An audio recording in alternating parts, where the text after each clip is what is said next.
Азербайджану, видимо, очень нужна новая партия двухсотых для того, чтобы продемонстрировать, какие эрмени все-таки злые. Вроде бы разведка по открытым источникам также подтверждает передислокацию вооруженных сил Азербайджана за несколько дней до этого к границам Армении. Ну и, конечно, постоянный вой на всех государственных СМИ Азербайджана о том, что Армения якобы пытается подготовиться к небольшой победоносной войне. Так что, если Азербайджан решит нанести подлый удар, то хаи буквально из-под земли организуют крупную партию шахидов.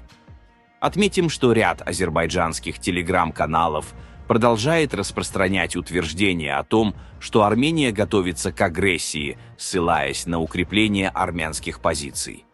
Они публикуют фотографии, но не уточняют, где именно построены эти позиции. В любом случае, указанный опорный пункт расположен примерно в 6 километрах вглубь территории Армении от границы с Азербайджаном. Почему именно здесь? Причина очевидна. На территории Армении, ближе к границе, Азербайджан уже построил ряд позиций, которые постоянно укрепляются и оснащаются.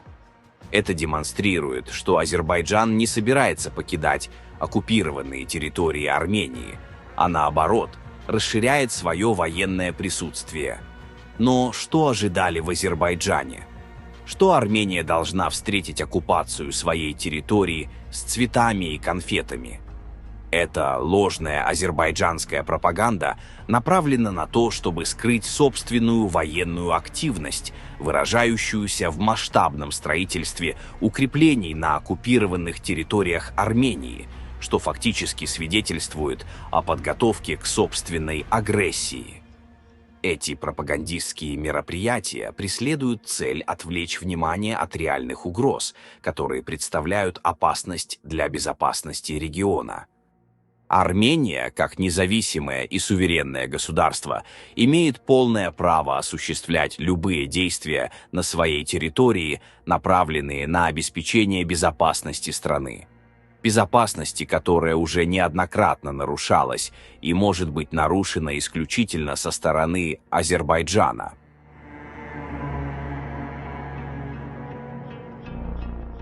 Индия в последние годы резко сократила заказы на поставку военного оборудования у России и все больше покупала у западных партнеров.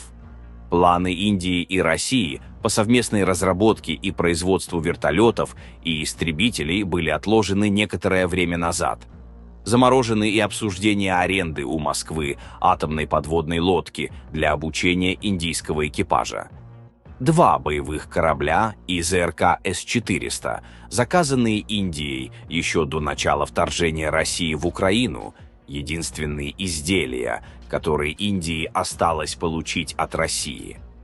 Индия приблизилась к оборонной орбите США. Индия не только больше покупает у западных компаний, но и при поддержке США и Франции создает свое оружие.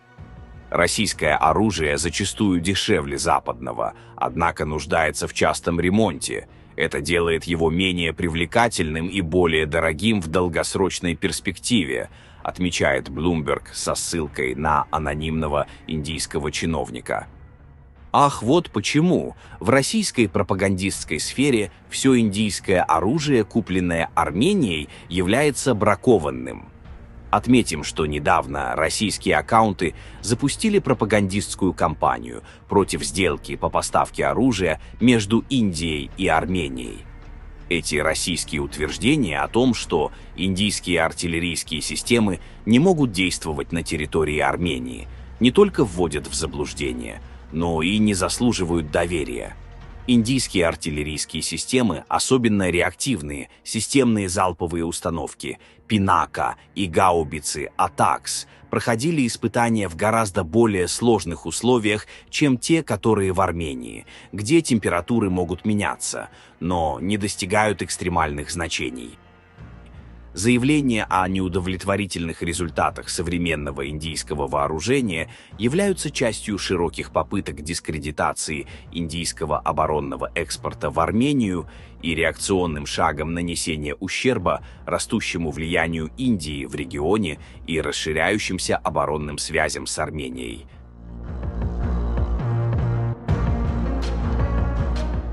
Наш среднестатистический имидж в мире можно оформить следующим образом.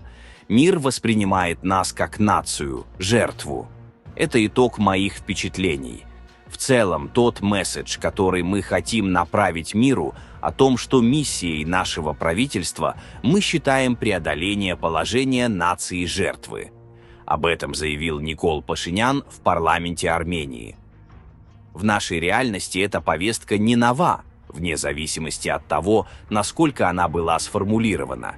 И нашим среднестатистическим откликом на эту реальность было следующее. Лучшей формулой преодоления положения «нация-жертва» является «нация-армия». Но должен констатировать, что я не уверен в том, что это правильная реакция на первую формулировку, потому что мои размышления приводят меня к выводу, что нация-армия является продолжением логики нация-жертва. Мы много говорим о том, что мы должны иметь сильную армию. Это правильная повестка, и мы должны продолжить реализацию этой повестки. Но мы должны спросить себя, а насколько сильную армию и сильнее армии какой страны мы хотим иметь? А армию сильнее объединенных армий скольких стран мы хотим иметь? Мы должны ответить на этот вопрос. Мы можем поставить задачу, что мы должны иметь армию сильнее армии одной страны. А если наша проблема с двумя странами?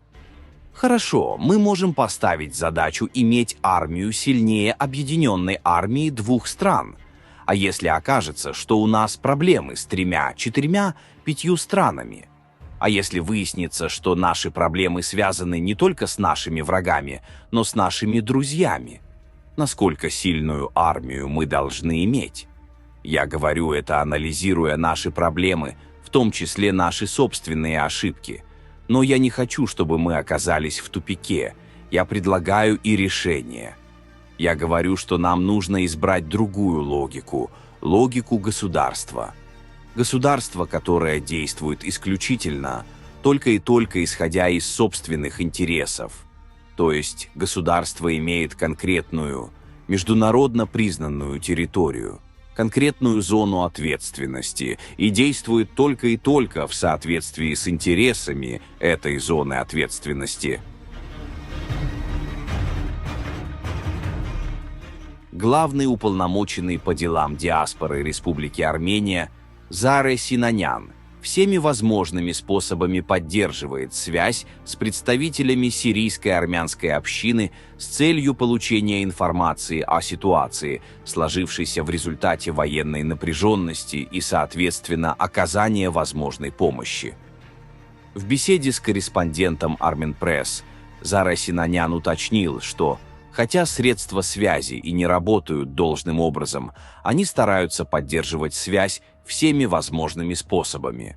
По его словам, в результате военной напряженности серьезная ситуация возникла в Алеппо, где на территории, находящейся под контролем боевиков, осталось до 10 тысяч армян. По словам Синаняна, армяне Алеппо предпочитают оставаться дома и не могут покинуть город, так как возможности эвакуации пока нет.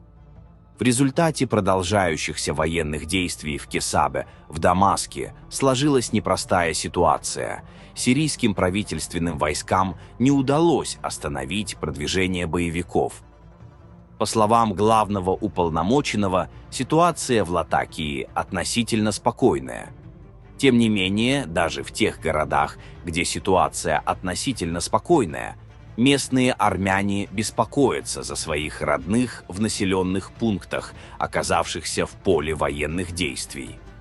Хотя связь очень плохая, мы продолжаем всеми возможными способами поддерживать активные контакты с нашими соотечественниками в Сирии. Мы говорим со всеми, с кем можем, чтобы получить информацию о ситуации, подчеркнул Синанян. Пишите ваше мнение в комментариях и подписывайтесь на наш канал, чтобы не пропускать самые важные новости.